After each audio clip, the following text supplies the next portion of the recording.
ஓடமும் ஒரு நாள் வண்டியில் ஏறும், வண்டியும் ஒரு நாள் ஓடத்தில் ஏறும். இது ஒரு பழமொழி.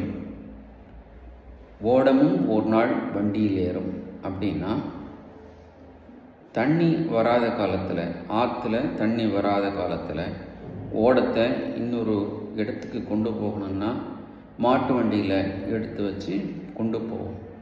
அதே நேரத்தில் மழை காலத்தில் வண்டி ஆற்றினுடைய ஒரு கரையிலிருந்து அடுத்த கரைக்கு போகணும் அப்படின்னாக்கா அப்போ நாம் ஓடத்தை பயன்படுத்துவோம்.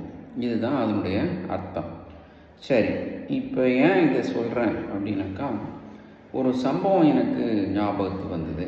அதாவது நான் 8th ஸ்டாண்டர்ட் படிக்கும்போது தமிழ் ஆசிரியர் ஆதிகேசவன் அப்படிங்கிறவர் சொன்ன அந்த பழமொழி தான் இது. அது இப்போ ஞாபகம் வருது. அது என்ன சுச்சுவேஷன் அப்படின்னா, நான் 6வதுலேருந்து 7, 8 படிக்கிற வரைக்கும் பார்த்திங்கன்னா கிளாஸ் ஃபஸ்ட்டு நான் தான். டெஸ்ட்டு வைக்கிறாங்க இல்லையா, மந்த்லி டெஸ்ட்டு, அதில் பார்த்தா ஒவ்வொரு டெஸ்ட்லேயும் நான் தான் ஃபஸ்ட்டு வாங்குவேன். அதே மாதிரி சயின்ஸ்லேயும் ஃபஸ்ட்டு தான் வாங்குவேன். அப்படி இருக்கும்போது அந்த தடவை ரமேஷுங்கிற இன்னொரு பையன் எனக்கு அடுத்தபடி மார்க் வாங்கக்கூடியவன் இப்போ என்ன பண்ணிட்டான், என்னை விட 3 மார்க் அதிகமாக வாங்கிட்டான்.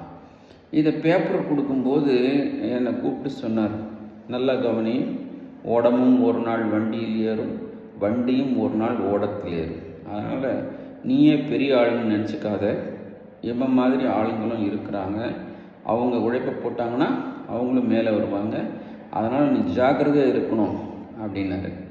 அதனால தான் இந்த பழமொழியை திரும்பவும் உங்களோட ஷேர் பண்ண. நன்றி.